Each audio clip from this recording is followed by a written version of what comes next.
They are covering up the Epstein files. There's no other way to put it. They keep saying, oh, well, we're doing this to protect the victims' identities. Another lie, another complete lie. And the only thing I can even wrap my head around is that they're considering Epstein's clients to be victims. Now, if you think about these liars in D.C., it actually makes sense. Oh, well, we didn't know we were being blackmailed. We didn't know we were being filmed. We didn't know she was underage. We didn't know she was a sex slave. You get it? They're the victims. The people that went to Epstein's Island and flew on the plane and engaged in who knows what other than them. We'll never know. They're the victims. They're the victims in all of this. And so that's their logic now. That's their reasoning. Oh, we're protecting the victims. A total lie. And then it turns out, when you look into some of these files that did come out this weekend, the victims' names are even out there. They didn't even do the due diligence to censor all the victims' names. And then you just have hundreds of pages of redacted materials. It's a cover-up. Pam Bondi belongs in prison. And you know what? I'm okay with it. Send her. I'm done. I'm not fighting for these liars. I'm not fighting for this administration anymore. I'm done. I'm out. They broke up with us. They stabbed us in the back. They betrayed us, not the other way around. We don't owe them anything. They owe us everything. They work for us, in case you forgot. Mike Johnson at the event this weekend. Oh, they're coming to impeach Trump. Oh, you don't say. You don't say, Little Johnson. You don't say, Tiny Johnson. You mean the Republicans are going to lose the midterms and they're going to impeach Trump? Well, golly gee, I could have sworn somebody was saying that 6 months ago and you called them panicans. Isn't that funny?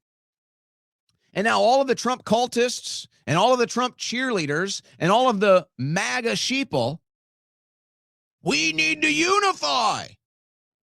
We need to unify. We need to win an election. We just won an election. We need to unify. We need more Nicki Minaj's.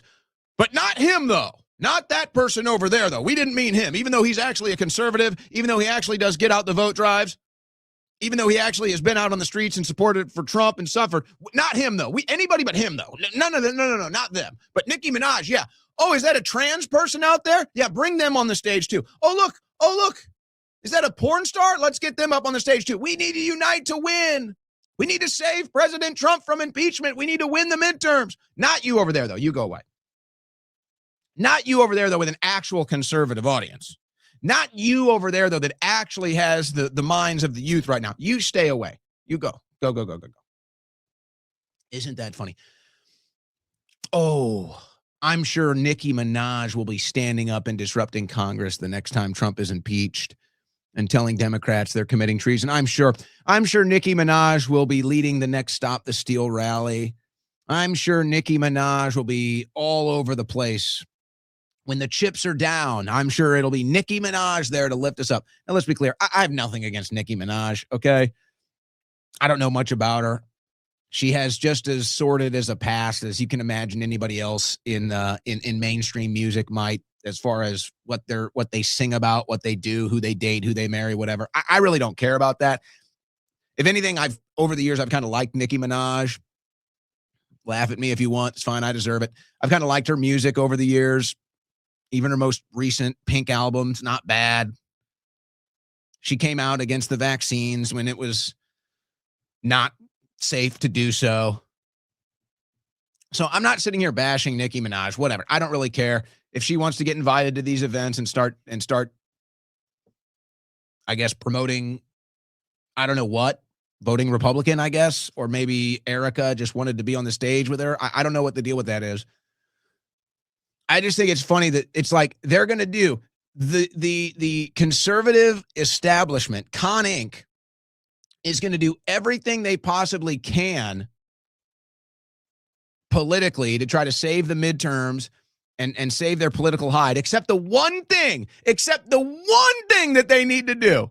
And everybody knows what it is. I don't even have to say it. That's how obvious it is. I don't even have to say it. Everybody listening to this knows exactly what it is that the GOP needs to do, and they will never do it. And that's what's so funny about this.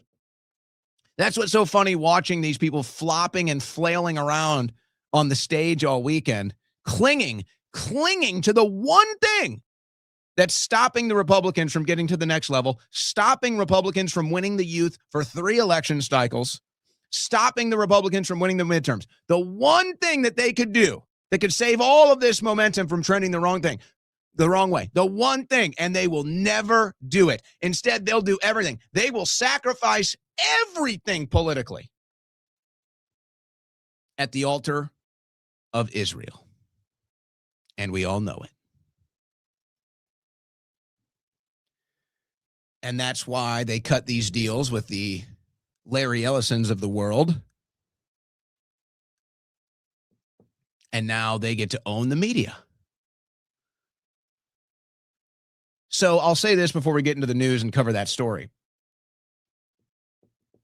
I got to say this about Donald Trump, whether this was all part of a plan to all organic, meaning it just all happened naturally.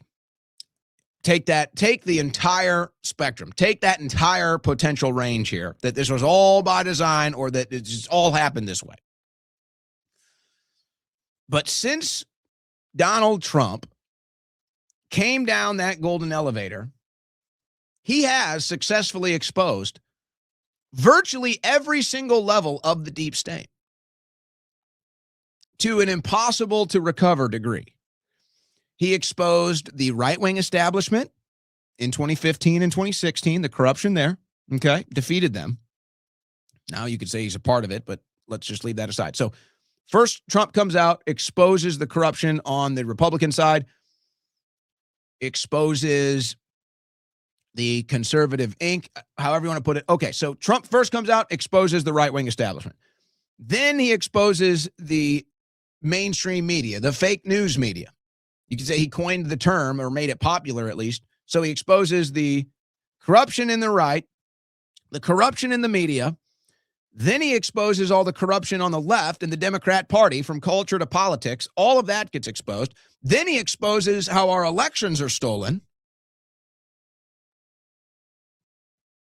Then he exposes, and this is happening the entire time, then he exposes all the alphabet agencies.